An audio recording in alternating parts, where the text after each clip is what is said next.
I'm Benedict Spence, DP of The End of the Effing World Series 2, and you're listening to the Go Creative Show. Hey everyone, my name is Ben Consoli. I'm a director and owner of BC Media Productions. And this is the Go Creative Show, a podcast for filmmakers. So today we're talking to Benedict Spence. Now, Benedict is the director of photography for the Netflix series, End of the Effing World.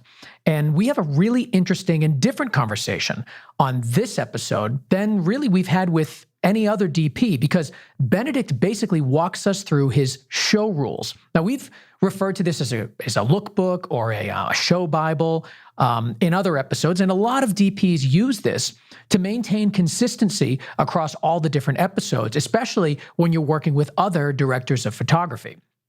But we've never really took an extremely in-depth look at what these things are. And Benedict basically walks us through, almost page by page, his show Bible, his show rules. And what's the most interesting to me is that they made the decision to be extremely strict about it. And what do those restrictions mean in the cinematography? How do you get around those challenges? And sometimes he had to break the rules and talk to us about why he had to do that. So this is a really interesting conversation about I guess, the pros and cons of having really strict guidelines to your cinematography. And of course, we talk about the lighting and the cameras and all those things that he's using and why, because End of the Effing World has a really unique look to it.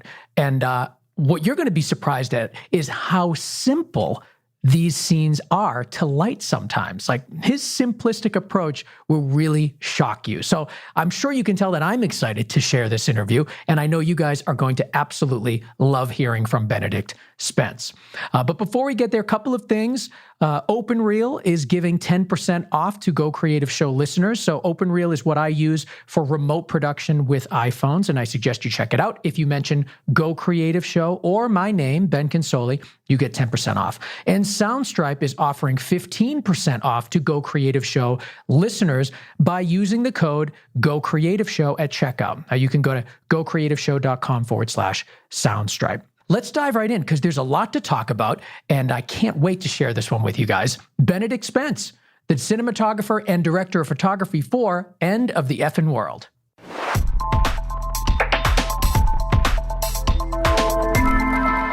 All right, so I'm here with Benedict Spence, the director of photography of End of the Effing World. Of course, it's not effing on when we're really looking at it on Netflix, but, I got to keep it clean here so I don't get the explicit tag on this episode, because in normal life, I would certainly be saying that word and having a great time doing it. And I hope you would too, Benedict. Thank you so much for being on. Thank you for inviting me. So, End of the Effing World on Netflix. This show has a lot of style to it. Like, it has a lot of personality. It's funny in really crazy situations. I mean, I describe the show a little bit just to get people up to speed, because the concept of it is insane, and the humor in it is really sharp, really good wit in that. So what is the show about? So the show is based on a graphic novel, a really sort of mega minimalist black and white pen-drawn graphic novel. And it is, in essence, about a very awkward pair of teenagers who fall in love in a sort of awkward, strange way, and sort of accidentally kill someone. And that's the first series. And I won't say what happens at the end of it. But then, and then there's a second series where the two teenagers continue to be very awkward and in love and have sort of slightly awkward things happen to them.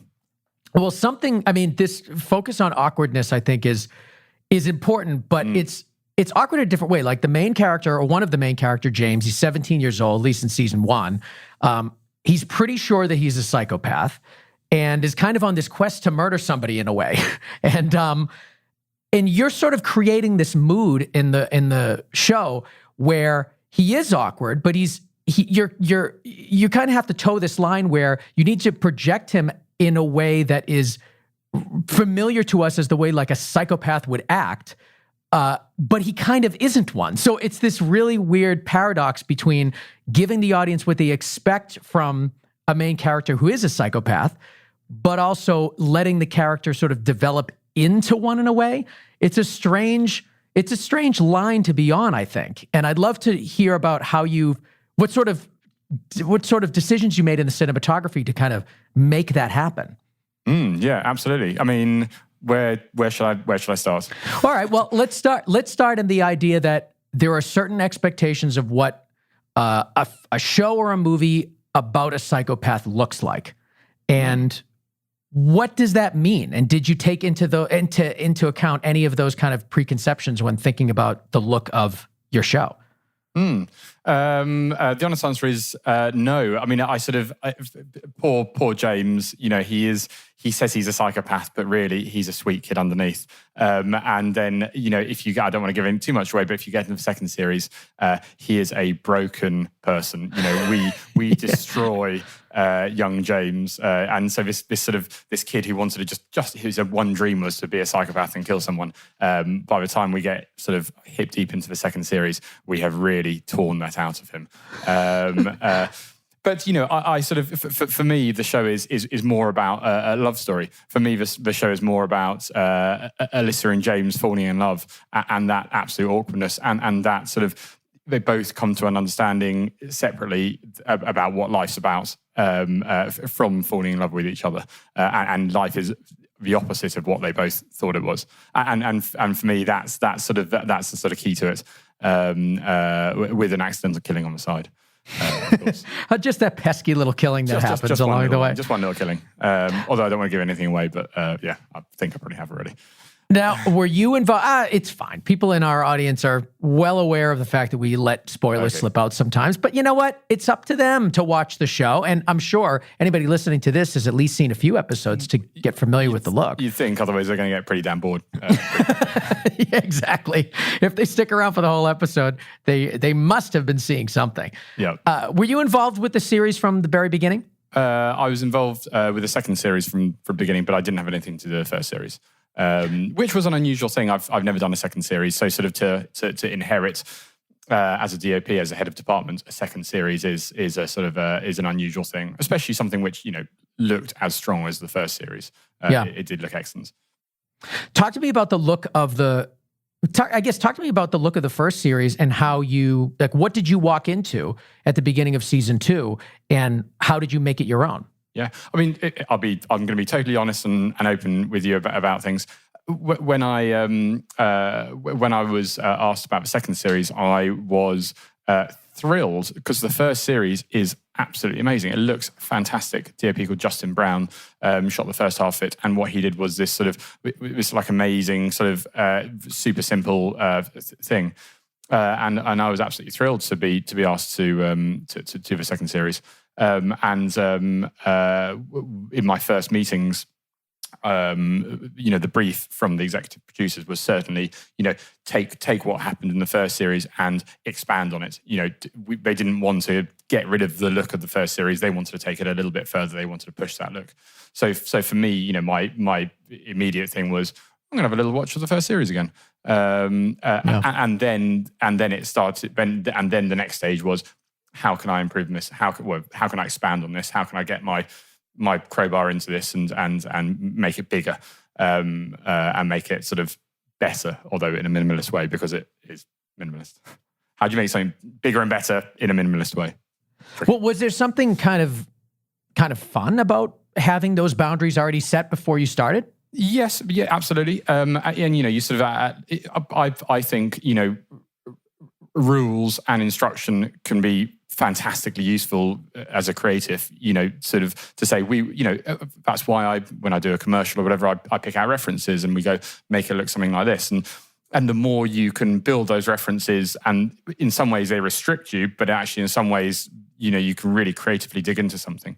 So, having a first series, even though I do think we sort of slightly moved away, we were not a sort of a mimic of the first series. We are definitely a continuation of the first series. Having the first series there as a kicking off point was very useful, and was the first time I'd ever experienced that. And of course, you had the graphic novel too as your reference. Absolutely, totally, and Roger Deakins' supercut from YouTube, which we watched a lot. But yes, so certainly, sort of we, absolutely, the graphic novel was a big part of it. And sort of a lot of what we, and I say we, whenever I say we, I mean my good friend Lucy Forbes, who was the director of the first block, which I shot on series 2. Something we really wanted to dig into was a sort of a weird combo of graphic novel meets a kind of a 90s indie movie, sort of shot on film with not much money, in 1994, and somehow somewhere between those two things, between the sort of ultra simplicity of the graphic novel and this sort of very simple minimalist film aesthetics, somewhere between those two things, that's where we were aiming. You brought up the idea of simplicity, minimalism, many times already. We've probably only been talking for a few minutes, and it's been brought up a bunch. So, talk to me about that. Like, what was minimal about it? What was simplistic about it? I mean, I think for me, starting with the inception, the graphic novel is a line drawn black and white. Almost nothing in there, and so we wanted to continue that. And if you watch the show, there's almost no props in the show. There's almost no cast in the show. There is nothing complex in the show, and I tried really hard to have the cinematography also fall in line with that. There's no flash camera moves. We use a limited selection of lenses. There's no lens flare. There's no atmos on night scenes. There's no fog or haze or anything. And in terms of the lighting as well, I sort of really tried very, very hard to not light things, to use available light whenever possible, to have a little bit of negative fill here and there, to really shape what was available, rather than piling in with the 18Ks and the big lights, and which is what I probably do on a commercial normally. You go to town, you go big beams of light, or you go whatever, huge, great soft lights. And on this, I really, really, really wanted to strip that back. When I say this, on the end of the effing world, one of the things about it, and it's quite a low budget show, so we didn't have the money to have huge great beams of light and things like that. So you sort of have this form following function creatively this is what we set out to do, but it also actually fit in quite well with our budget and our schedule, which was also minimalist. Well, we got a question from the audience here on Instagram. Yeah. Amaury Gad, AMAURY_Gad, I hope I'm saying that right, wants to know the main source of inspiration for the look of the series, but you're involved in season 2. So where did that come from? Where was your inspiration? I mean, in all honesty, it was the inception of it is the graphic novel, and then take a little bit of season 1 and take a lot of sort of Roger Deakins, a little bit of Gordon Willis in there. There's it's about light and shade. It's about it's a simplicity of lighting. I mean, I know bloody Roger Deakins is such a poster boy for DOPs, but for me, he does this sort of amazing lighting without lighting thing, where it's this amazing soft wraps of light, and you're like, that's just a window, surely. So trying to sort of emulate that, but with this nod to a graphic novel and with some kind of Coen Brothers 90s indie movie vibe. So yeah, I guess that's in a nutshell. To put that all into a coconut and shake it around and then pour it out into a glass. It sounds like you really embraced I don't even want to say limitations, but the budget of the show, the reality of the show's ability to have large crews, many shoot days, big budget. It seems like you kind of embraced it and almost enjoyed it in a way. Yeah, massively. I mean, look, those we never once were upset about our limitations. Limitations are fantastic. Limitations and sort of the discipline of limitations can really inspire creativity. And that's really what I took away from this. It's the first time I've ever done that, and I've been working for almost 20 years now. Don't tell anyone. I always thought more is more, but actually, it was a fantastic exercise in less is more.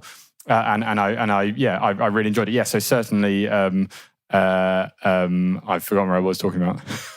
Well, all right. So you've been in this industry for quite a while. You've been working for 20 years, like you said. Oh, wait, that's supposed to be a secret, but that's okay. The secret's out. I have basically too. So we're almost there. But so, you're used to, or at least it sounds like you are, you're used to having budgets that are this more is more budget appropriate for what you're working on and being able to kind of stretch the limits a little bit. What attracted you to something like this?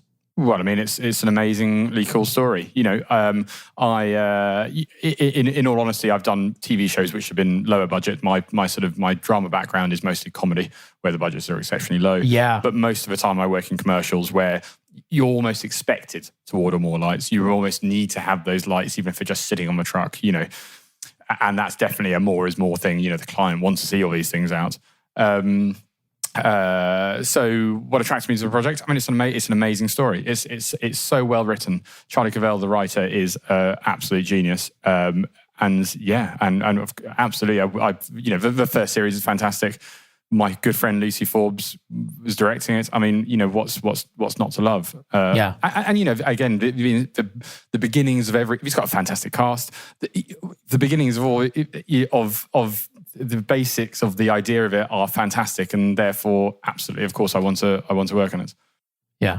I mean, I think I wasn't familiar with the show until our producer Connor had, told us that you wanted to be on, suggested that I check it out, and it really is like I went through this process the same as I do with all the projects that I'm unfamiliar with that come my way. Is I'll go to the trailer first, get a sense of it, start poking around different episodes, and this is a really great show. And I think what I like most about it is it does kind of harken back to this 90s indie movie sort of feel. And I think, especially now, I think there's this quest to have the slickest, most clean, best looking stuff possible. And there's a distance between what it was like in kind of the 90s sort of grungy filmmaking era and what it is now. I feel like even indie films now have this look that is more expensive. And there's something so refreshing about having this kind of 90s Coen, like you said, Coen Brothers indie film sort of vibe to it. I think it's really appealing. Good. Yeah, I'm glad you like it. I mean, yeah, I'm just the same. I think, hopefully there's an honesty which comes through on the end of the effing world, where there's it's not perfect. The casts don't always look perfect. I mean, don't say this to the Emmys, but the lighting is not always perfect. But it's real. It feels honest. There's films these days like Marriage Story and Uncut Gems, which also manage to achieve that in an amazing way. And that honesty allows you to really, really, really connect with the cast. I'm definitely after doing this show, I'm definitely of the opinion less is more as much as possible. And simply because it allows you to connect to the cast. And also, to be honest, on set as well, I found myself, and this is something I've also taken with me since doing the end of the effing world, the less toots, the less things, the less crap, forgive my language, you have on set, the more the actors can act. And I think, my job is to make things look pretty, but also my job is, I think, to enable cast to do their best possible job. Because let's be real here, or everything we do is for them. Everything we do is to give them the best look and the best chance to perform on screen, really. So, this less is more thing, it really has, I do think, to whatever degree I can, it definitely helps cast. I also feel like comedy is one of those genres where you really do need to let the cast just do their thing. Like, you've got to give them room. Definitely. Yes, absolutely. And strangely, comedies have the smallest budgets. Like, why? It's so weird how it's just, comedy shows just in movies too, it's like they always live on such tight budgets, more so than really anything else. And I don't really understand that. It seems like, is there something to it? Is there a reason that works to just have comedy be on a tighter budget? Is there something to that? I think it's because you can get away with it, really. I think having done a number of comedy series in the UK, yes, it is definitely seen as the poor cousin to dramas. And it's always frustrating. But, we always get through it, and we always make something funny and give comedy performers the space to do their thing. But, the end of the effing world definitely had more than a UK comedy budget. But, compared to, and I don't want to go in on the Emmys, I'm so thrilled that it's, nominated alongside, massive, well-budgeted shows like The Mandalorian and Homecoming and things like that. You go, wow, oh my god, that's Yeah. for a small UK produced show, relatively small budget UK produced show. It's quite something.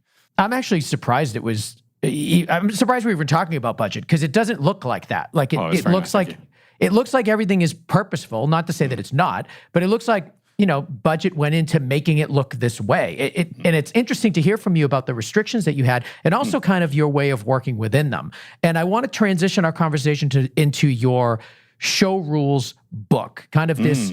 It's like the show Bible. People refer to it as sometimes when they're on the show. This is well. First of all, why don't you tell us what is this show Bible? What does that even mean for the people that may not know? And then I want to dive into it.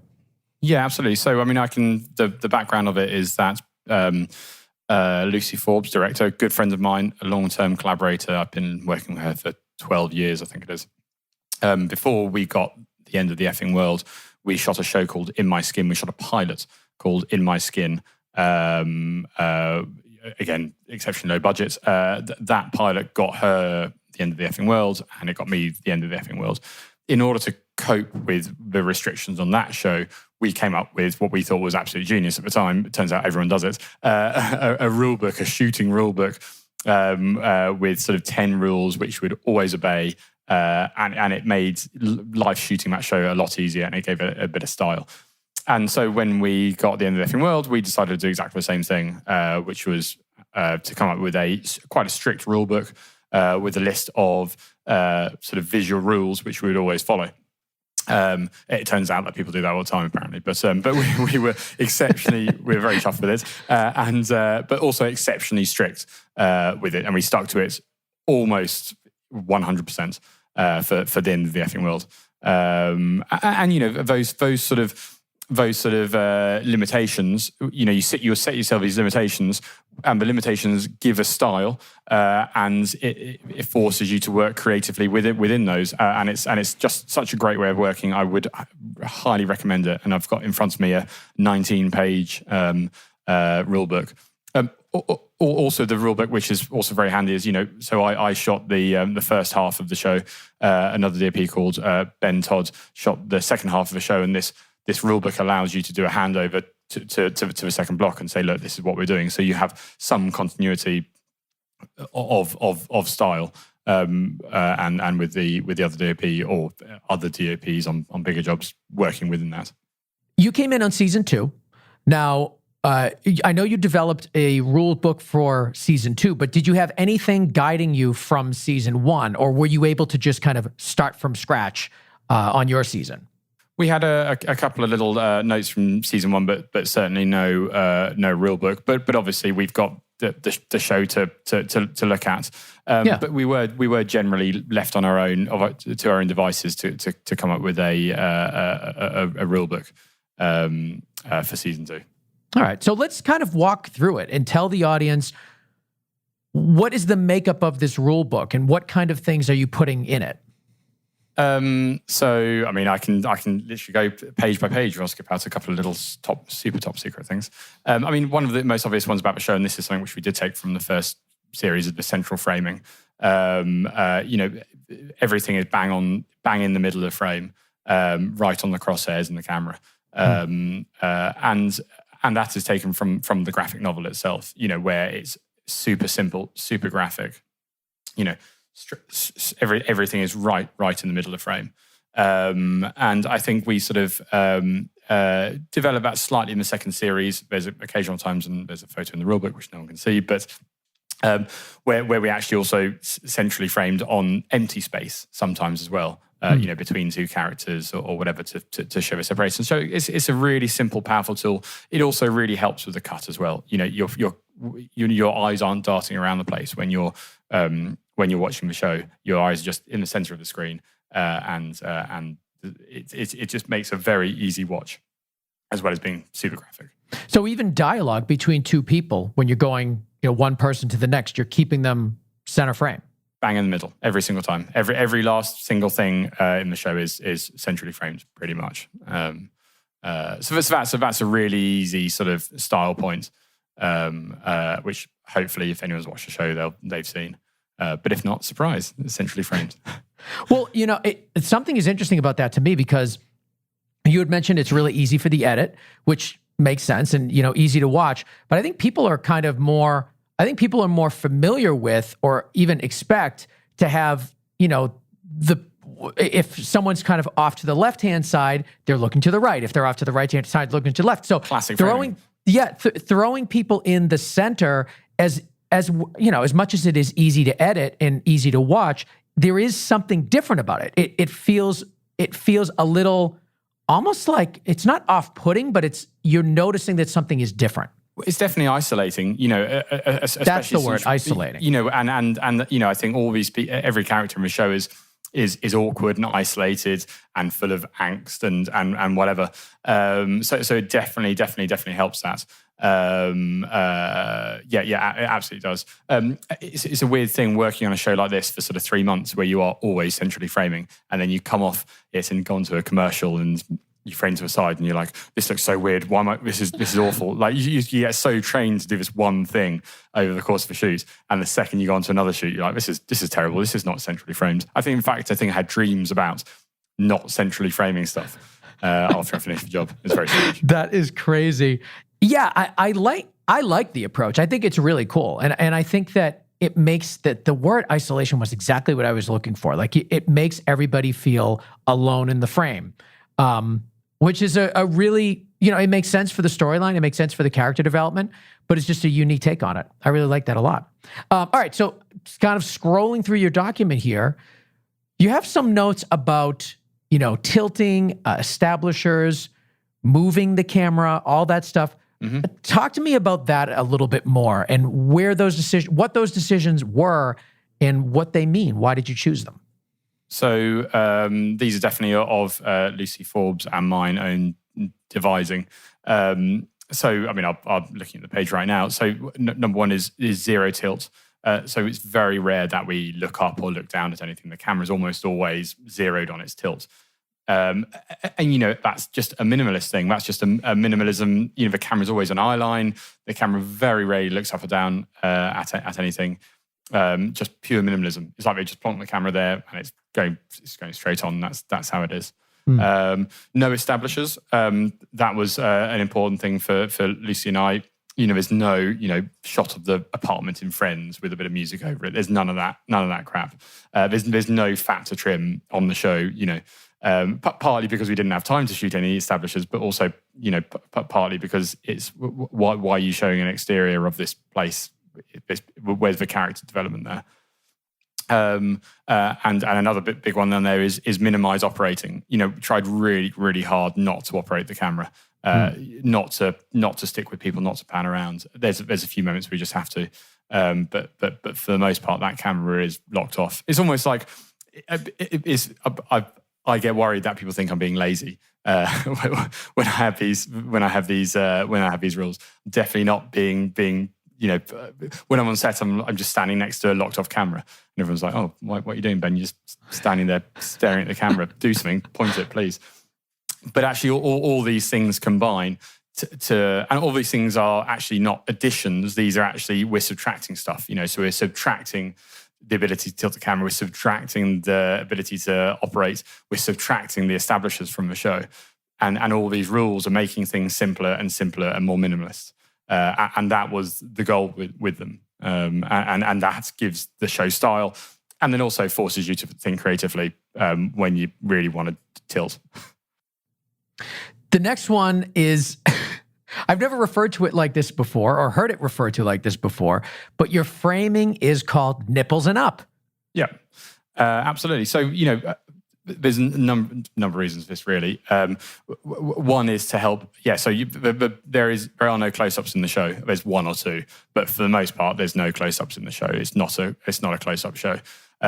Number of reasons for this. Number one is we don't have the time to get coverage. We don't have the time to get a big wide and a close-up. We're up against it. We get one shot on each person in the scene, and that is a sort of medium close-up, mid-shot into medium close-up, nipples and up.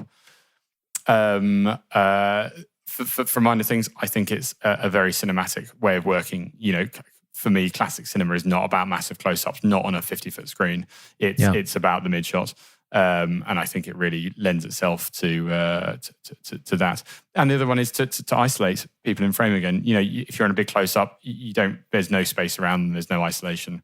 Whereas on this sort of mid-shot, medium close-up, nipples and upshots, there's a lot of space, and they are every time, even on the close-up, show close-up, they're isolated.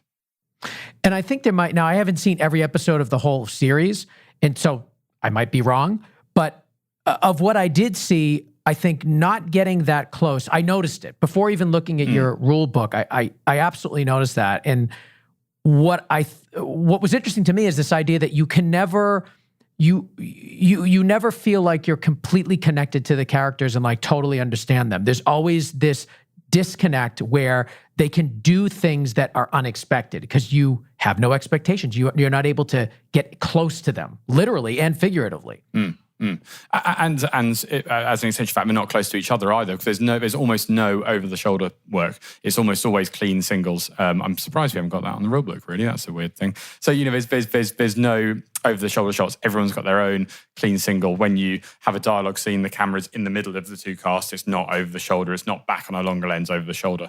And again, everyone's isolated. It's a single shot for each person's got their own single portraits in a scene. Yeah. Talk to me a little bit about your lens selection. And also, too, I want to know what you shot on as well. But let's talk about the camera and lens package. Yeah, so I'll start with the camera package. So the first series was shot on a red of some kind. I don't really like red cameras. I don't find them terribly fun to use. So I wanted to shoot on Alexa. Netflix have a rule about 4K. They have a specific 4K requirements. But luckily for me, the Alexa LF had just been released. So the large format Alexa, which passed Netflix's requirements. And I did a little bit of testing on it, and I asked nicely. And we managed to get an Alexa LF for the shoot, which was great. I mean, for me, the Arri sensor is unlike any other camera sensor. And really, for me, that's all about highlights. It handles highlights in an amazingly filmic way, which really looks after me as a DOP. I know I'm not burning out highlights left and right, which I know on red is very easy to do. I know on Sony cameras, I used one last week, it was very easy to do. So I'm a big fan of the Alexa, and so that was my straight away went there. We did a lot of testing on the Alexa LF before shoot, shot lots of tests, took them to Toby Tompkins, a colorist who's an absolute genius. And one of the things we noticed about the Alexa LF is its sensor is made up out of essentially two normal Alexa sensors. So that's a normal Alexa sensor, and you put them next to each other and you get the LF sensor. So you've got double the number of pixels, which once they're mashed together, essentially means you got half the noise floor. So what that essentially means is you can rate the camera at 1600 ISO, double the sensitivity of a normal Alexa. And all that information is essentially gives you an extra stop in the highlights. So you've got this, and when you're talking about, a camera of latitude of sort of 13, 14 plus stops, an extra stop is a huge amount more information. So yeah. we shot the Alexa LF at 1600 ISO, and that gave us another stop of headroom in the highlights. Again, one of the keywords for the show is filmic. And so that really allowed us to roll off the highlights in an amazingly filmic way without paying any price in the darker end of the picture. So really, I sort of feel like, the choice of camera really did help the show massively. With that, because it's a large format camera, you've also then got to find large format lenses which work with it, of which there weren't many. But I just happened to own a set of Zeiss Supreme Primes. I own them because actually I bought them for the show. And they are amazing. They are amazingly fast, especially for full frame. A T1.5, which is about as fast as you can get on a full frame lens. They're sharp but not overly sharp. They have a lovely texture to them, and also there's a great range of lenses as well. And like you say, lens choice, the focal length choice was a big part of the show. Yeah. The lenses we used were the 35mm, the 50mm, and the 65mm. And, those lenses are sort of all a midpoint. Then there's no wide lenses and there's no long lenses in that trio. It's just this sort of this minimalist midpoint where they're all kind of roughly, in the middle of the set. You haven't got any super wide stuff and you haven't got any long lens stuff in there. And again, that created its own, that was a big limitation. That created creative issues which we had to solve creatively. You want to get wide, you got to pull the camera back. You want to get closer, you got to move it forward. A sort of really simple, basic filmmaking way of working. Not just, I'll just chuck on a 200 millimeter or, let's just have a 10 mil in the box just in case. Yeah. So again, playing into the minimalist style of the show. I'm actually surprised that your widest lens was a 35. I mean, I know I see in the book here you used a 29 for something, but I'm surprised because I figured on a show like this, a show with this budget, you probably weren't building many sets, if at all. So you're kind of having to just work with locations, homes and things that are already there. And you usually don't have a lot of space in these spots. Yeah, correct. But there's not many wide shots in the show. Again, it's just this sort of ultra minimalist. If you can't get a wide shot in, you don't crowbar it in. If you can't get the camera far enough back on a show legal lens, you just don't get the shot. Yeah. And so it really gives the show style, but it gives you a weird sort of creative freedom where you're like, well, you can't do it then. Fine, move on. How do we do this? How do we tell this story? How do we need this wide shot? No, you probably don't. Great, done. And it's so many. It's so strange because you'd think all these limitations would give you issues, but actually the limitations really free you up in ways you wouldn't expect. Did you run into any situations where you're like, I really know we shouldn't be breaking the rules, but I have to do it right now? Like, how strict were you? And would you compromise like something that you knew may have been better, but you really needed to stay to those rules? Yeah, I mean, look, ultimately, the bottom line is you need to shoot the show and you need to tell the story. So there, I think, and in the rule book, there is a shot in this rule book, which I produced halfway through the shoot, or finished halfway through the shoot, that there is a shot of Alex Lawther James lying on the back seats of his father's old car, clutching the urn which contains his father's ashes, which is a beautiful moment. I think I referred to at the start of the podcast. We've taken this kid who wanted to be a serial killer, and we have, we've absolutely, we've disabled him, we've killed his dad, we've broken his heart, and now he's having his, a moment in his dad's old car, clutching his ashes. He's absolutely broken, and I was very keen on getting, you want to see that frame, you want to see the car, you need to see Alex, and yet we shot that on a slightly wider than legal lens. But it's actually my favourite shot in the whole series. In fact, it's actually my favourite moment, let's say, in the whole series. That moment with James holding his dad's ashes, and it's a really powerful moment. In fact, actually, we weren't quite ready to shoot that when so we had the camera when we were actually shooting the scene. We had the camera in there. I wanted to get a bit more lighting in there for some reason, and Alex Lawther, who plays James, he was holding into a lot of emotion, and he said to me, "Can we please just go, Ben?" And I said, "Okay, great." I pressed record on my camera and picked up my walkie-talkie and was like, "Right, we're filming now, so let's go for it." And everyone paid attention and started filming. And there's this like amazing moment where he's, showing the most amazing emotion. And I'm very glad that we broke the rules for that one moment. And no one it's so intuitive of you to let that really a directorial choice be the actor. And just being like the actor, just knowing his performance, knowing himself, and you allowing that to happen is really good. I love that. But that's what we're there for. And also, Lucy Forbes, director, I've known her for years, and she knows that if I'm saying we've just got to go right now and let's just do it and turn over, then she knows that I'm not taking the piss or anything like that. And that's just just trust. And also, I trusted Alex. And if Alex was saying, I've been working for a couple of weeks at that point, I think he's a fantastic actor. You just go.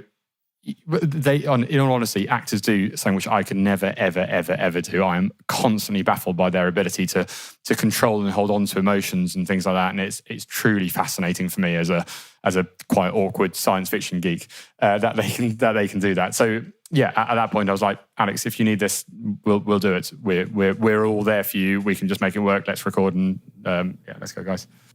We have a question on Instagram. It's sort of related to what we're talking about, at least half of it. Caleb J on Instagram is asking best and worst shot throughout the series. You had just told us the best, yes, which is this shot in the car. Now tell us the worst. And I don't know what worst in which way. Maybe it's your least favorite or the most challenging. Yeah. You can define worst. And thank you, Caleb, for the question. Yeah. Thanks very much indeed for that. I mean, look, I've had 2/3 of a bottle of beer. I might as well tell you my honest feelings. Yeah, look. So this whole sort of honesty and simplicity in filmmaking thing, for me, it was the best of times and it was the worst of times. I really do think it comes across in the show, and I think it was a fantastic way of working. I think it fit within the time and the budget that we had. But I do think, I think I wrote to you before, I sort of almost put a role-playing game hat on and was like, right, what would happen here if I was shooting an indie movie in the 90s and I had a slow film stock? What would this look like? And that's what I asked myself every morning when I got to work is how would this look? How can I pull this back? How far can I pull things back on this show? And so my favourite shot is, I've got two favourite shots, but pretty much my favourite shot is that one referred to with James on the backseat of the car holding his dad's ashes. There is a shot a bit later on, I think it's in episode 3, with Jess Barden, amazing actress, Alyssa, where she's in the forest and he's just stopped his car in front of her. And this is, this is probably me burying my soul here. I feel I should have put more light on her. I feel that I'm sort of like trying to go with this honest thing, but it's all very toppy. She was supposed to have been crying in the thing, but I just wish I'd looked after her a little bit more. But at the time, I was like, a bit of Polly, and that's all she's getting, because that's all we'd have if we were shooting a 90s indie movie. So I sort of think that for me, that's my worst shot, and that appeared in the trailer. And I thought, oh my gosh, Jess is going to be furious at me. At the time, I was really cut up about it. Before the show came out and before it turned out people actually liked it, I was very cut up about it. And for me, so this minimalist, simplistic thing, I personally think sometimes I took it a bit personally, a tiny bit too far. But you know what? That's part and parcel of it, really. So that's my worst shot. My favourite shot, yes, is either Alex sitting there in the back of the car, lying there in the back of the car, or there's a shot of Alex in front of a diner when he's gone to go see Alyssa, and then he realises she's got a boyfriend, and there's a sort of silhouetted shot of him against the diner lights at Blue Hour. That's it's on my website. that's my other favourite shot. I want to go back to the rule book and just sort of wrap up our conversation about lenses, because you do incorporate some zooms in the show. And I'd love to talk to you about that decision and sort of how you worked that into your rules. Yeah, absolutely. So, zooms are cool. Zooms are cool and retro. Absolutely. And there's a lot of moments of people being in their own head in the show. There's lots of little moments of VO.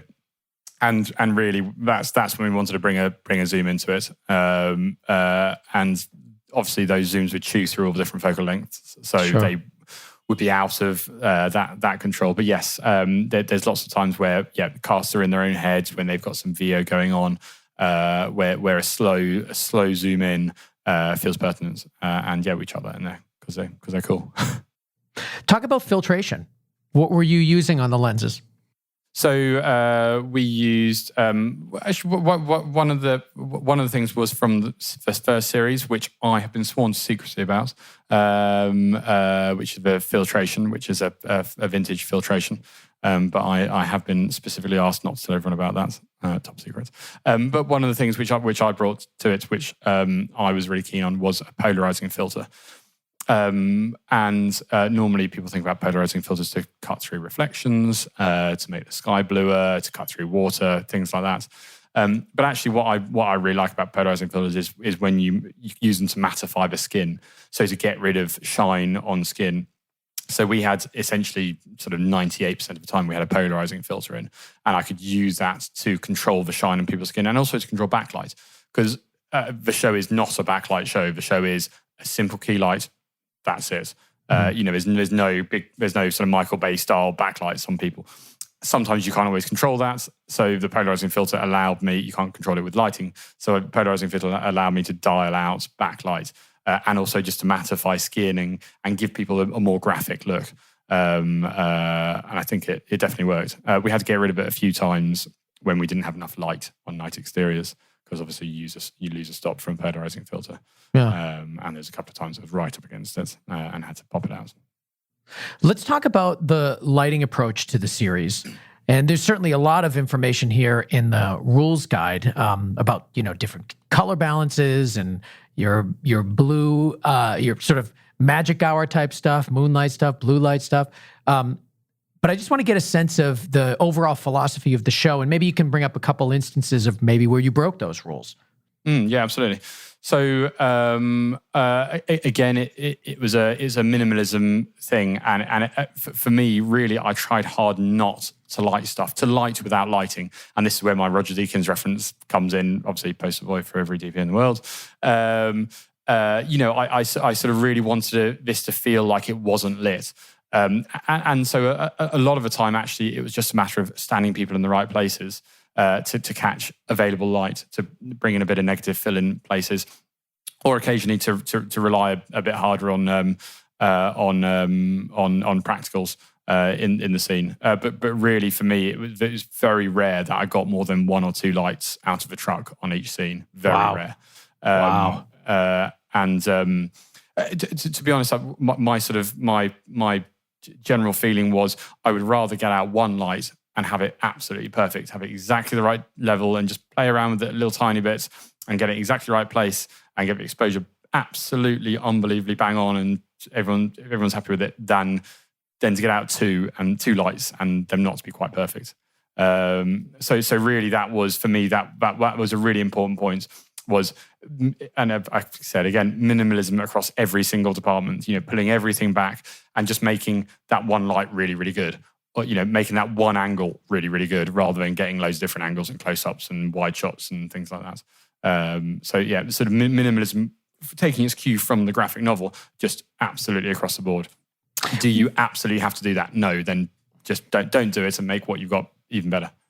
So you had mentioned it was rare to go beyond one or two lights in any given scene. What were your go-tos?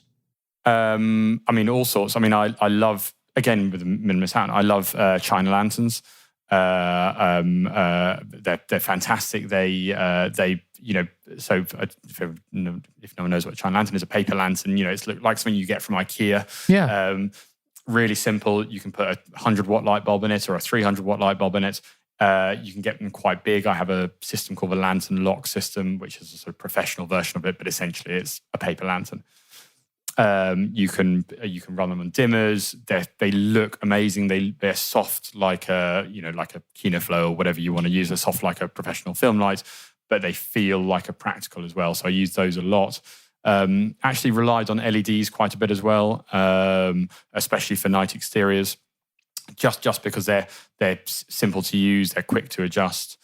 We didn't use that much HMI. To be honest, we started with an 18K on the truck, and after the first week, we sent it back. Wow. To free up some budget for whatever it was, something else. So I think our biggest lamp was a 4K HMI, and that we didn't use much. Again, minimalism. What other heads do we use? Well, I guess to answer your question, when did I break the rules on the lighting? There were these night exterior scenes, which I always dreading because I wanted this minimalist approach from the get-go. There were these sort of night exteriors in the woods by the cafe. In episode 2, it's James watching Alyssa, and then he crashes the car, and then they have a little chat by the car, and the episode ends. For me, it'd always been against what my approach to this was. Really well motivated minimalist lighting, and you just plain old can't do a night exterior in the woods, and expect to see anything with that approach. So we had to, of course, have huge, great cherry picker crane arms with lamps on the top, which at first I was against, but actually I look at it now and it was kind of okay. And I think you can see in the rule book for these night exteriors, I've got a reference from True Grit, Roger Deakins, which has got this exceptionally deep blue, this deep down blue moonlight mixed in with this warmth, and that was a key reference for me on how to achieve these night exteriors. And I think we just about got there. Oh, absolutely. That first of all, the reference is amazing. True Grit, obviously, Great. It's great reference. But you achieved it, and honestly, I have to say that I think excelled on it in some situations, because I think you let more of the scene be warm than even the references in True Grit. Like the interior lights certainly are going to be warmer than exterior, but I love the way that you balanced that really ultra blue hour with the super warmth. And there's a lot of saturation in those scenes, and it's really compelling. I absolutely love it. So first of all, the scene that we're talking about, well, at least that I'm talking about, outside of the cafe, it's in the episode that you're nominated for the Emmy for, which congratulations. I know you mentioned it earlier, but I wanted to start with that, and we're an hour in, and I'm just mentioning it now. But in the episode is fantastic. It looks amazing, and certainly well worth the nomination. But in particular, I think it was that scene outside of the cafe is probably one of the many in that episode that really shined a light on your work in particular and this show. So first, can we just take a minute and talk about the scene so we can bring everybody up to speed, what it is, and sort of how you've created that look? Because I think people are going to be surprised with how little you did to actually make that scene happen.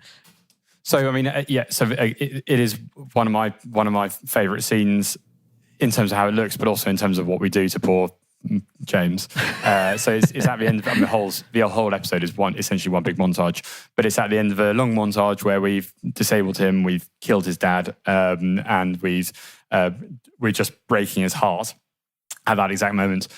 So he's pulled up to the cafe and he sees Alyssa with her new husband from afar, and he wanders away with his limp. And really, to be honest, that there's not, put my honesty hat on, there's not a huge number of scenes and shots where on first reading I was like, oh my God, this has to look this way. But actually this was one of those moments where I was reading it, I was like, just, blue hour, deep blue dusk, right at the end of the day, with a sort of a red cafe neon and the warm lights in, and it's on the rule book, and I think it's my website somewhere. And James broken silhouetted in front of that, and really for me that's the accumulation of the absolute destruction of James throughout the second half of this episode. I'm not happy with 99.9% of my work. I think it's rubbish.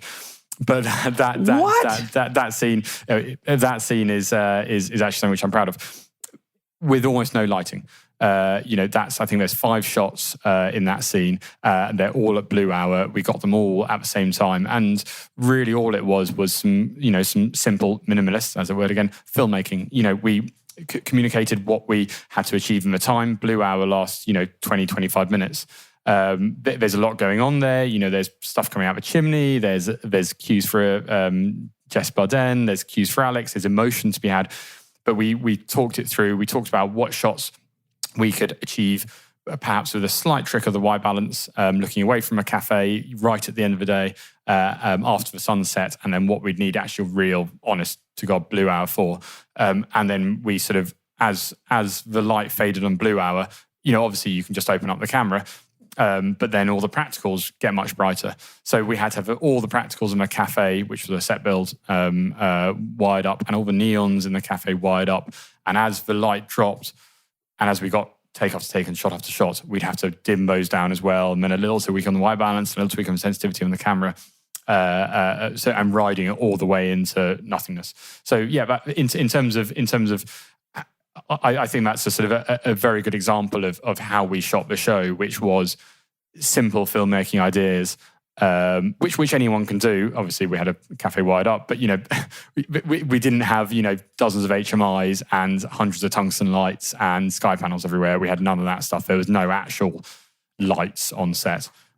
We just really careful with how we shot it and worked really fast. It's an absolutely beautiful scene, and I love how simple it was to put together. I mean, I know you had real extreme time constraints, obviously.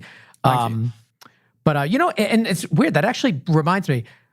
Did you see Ford versus Ferrari by any chance? Oh, no, I haven't. I've not watched this. No. That, we had we had the director of photography on to talk about that. I can't remember his name, but it was, I think last summer. And I was see that movie if for no other reason, because they shot so much stuff like it at actual magic hour. Like they really great. Like to just know that there's a major motion picture having to be limited by like 25, 30 minutes of magic hour and making the decision to do that and not bring it into a studio and green screen and all this stuff and just be like, no, this is what it looks like at this time of day. And it's just interesting to see that even at that level, how much you just can't replicate what Mother Nature gives you by way of lighting. You just can't. Absolutely can't. And you know what? A film crew will fight against every last thing they can. They'll fight against the laws of the land. They'll fight against time. They'll fight against every last little thing. But when it comes to the Earth spinning around, funnily enough, that takes precedent. That takes priority. So yeah, it's a fun thing to do. And there is no other way of achieving that at all, other than being very strict with yourself, strict with time, director being strict with the number of takes, cast being absolutely on it with what they're going to do emotionally. And also all that's being communicated by the first AD and all that being communicated by heads of department, everybody all pushing in the same direction at the same time. And also, with a show like this, we're not in that location the next day. We don't get a second chance at that. We get one chance at it and then it's over, or it's an exceptionally embarrassing phone call to the producer saying, we screwed that up. You're going to have to pay tens of thousands of pounds to have a crew come back and do something, which didn't happen once, I don't think. Why don't you like your own work? Well, I mean, what is that about? Who does? You're an Emmy-nominated director of photography. Enough already. Thank you. Yeah, I mean, nobody likes their own work. I defy you to find a DOP who's like, oh, my work's really good, actually. And absolutely there's some bits which I'm like, oh, that's all right. But yeah, I defy you to find anybody who truly sits there smugly at their own work. And yeah, if you do find them, send them my way, and I'll. I won't. I shall be happy for them. I'll be happy for them. That's right. I'm thrilled for anybody who's absolutely smugly infatuated with their own work. I got a couple of last minute questions just as we're wrapping up here. We have 11 Emilys on Instagram. Best part of filming the series? The best part of filming the series. Two things. One is, I'll be honest, the people like it. It's Lucy Forbes and I were torn apart before it came out. We went through a process of like, oh, we quite like it, we don't like it, we like it, we don't like it, and then it's coming out and we're like, oh my God, are people going to like it? And people actually do like it, especially the fans. And it's such a nice thing where you're actually truly making people happy and really entertaining them. So number one is the fact that people actually like it, which is a real thrill. And the other two, the one is, I mean, it is just the act of making it, is the act of being creative with a team of people. I have the best camera department, the best lighting department, the best script department. Honestly, the act of all pushing together in the same way to make something creative, where everybody was on board with this and everybody was smiling and happy that's probably the best bit. In fact, the actual making it, even though it's cold and you've got to get up at 4:00 in the morning and you're a bit stressed and whatever, that is still the best thing. So I know it's very general, but the making it. All right, I like that. Tofu Medler on Instagram, most embarrassing moment on set? The most embarrassing moments on set for me. Actually, this is going to be. I tell you what, this is going to be a peek into my own psyche. Actually, on the first day, I got very stressed and I lost my cool. I didn't shout at anyone or anything like that, but I. Essentially, there's a long, very boring story about timings for the day and jetting up windows. And the first day on any big shoot is hellish because nobody, we haven't all worked together before, and you've literally got to hit the ground running. You've got to sprint before you can walk. And I definitely didn't shout at anyone, but I definitely lost my cool. I was like, oh my God, we're going to have to reshoot this, is what I said. And we didn't, and we made it. But I had a very... I felt very stressed, and I was obviously very stressed. And so I made a note to myself to never, ever, ever lose my cool, and I never will again. So yeah, I definitely lost my cool. First day on a big shoot, lots of stress, and between me and the first AD, not his fault, mine, we got the timings wrong. But no one will ever know. Oh shit! I just said it on a podcast. Everyone will know. Oh no. KKK on Instagram. What does your gaffer mean to you? What does my gaffer mean to me? I mean, so there's two things, a gaffer does. One is the purely logistical side of sorting things out, making sure there's enough people to lay the cables, making sure there's enough lights to light the scene, looking after stands and whatever and doing all that. And the other side is, the creative side.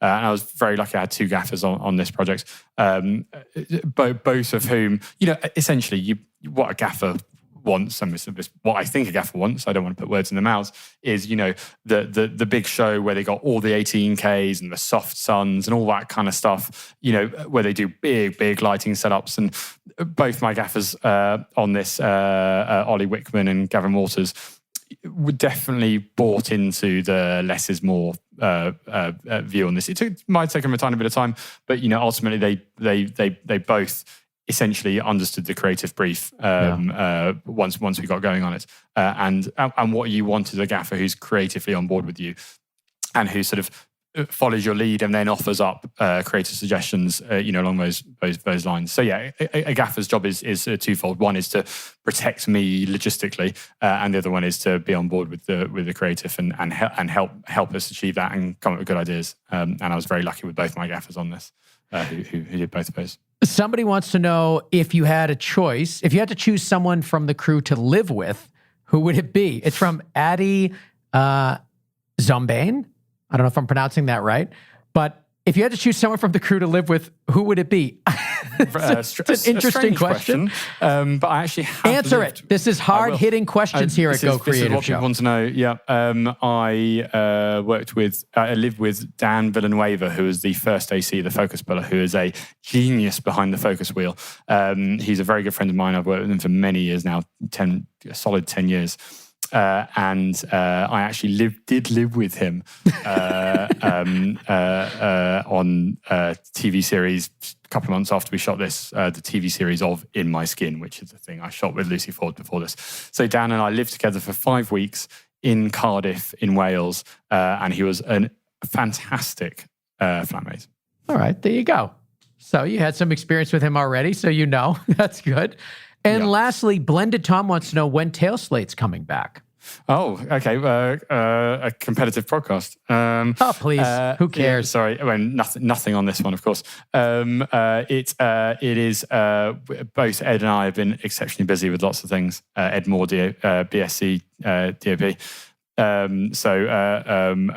Don't hold your breath, but don't say never. But you have episodes that people can listen to out there right now, right? Absolutely do, at tailslate.fm. Thank you for giving me the airwaves. Yes, I do. To be honest, they're quite old now. They're getting like 3 years old, most of them. But people like them. People like them, which is such a sweet thing that people actually want to hear me rambling on about lenses and shit. Well, that anybody listening to this show would be interested in. So what if it's old? I mean, it is what it is. And there's 2 DPs on the show. So it's not like an interview show. It's just the 2 of you guys yammering away about cinematography. I think that sounds awesome. Oh, cheers, Ben. Thanks, mate. So people can check it out, tailslate.fm. All right. Well, Benedict, the show is great. End of the effing World. It's on Netflix right now, 2 seasons. It's so good. You guys should absolutely check it out. I'm excited to wrap up. I need to finish. I think I have like 3 episodes left. And it's short. These are short episodes. I think the one that's nominated for the Emmy is like 19 minutes or something like that, 20 minutes. Really short. You've got no excuse not to watch them. Exactly. And they're really easy to watch. Great story. The acting is amazing. It looks great. And, now kind of hearing behind the scenes how you made it all happen, it makes it even more, fun to watch. So thank you so much for sharing that information. Thank you, Ben. Thanks for giving me the time to talk about minimalism. Is that word? Of course. I love that. All right. So where can people go to learn more about you? Anything you want to plug? I mean, not really. I have a sort of quite an active Instagram account where I talk about my work a lot. Benedict_Spence_DAP.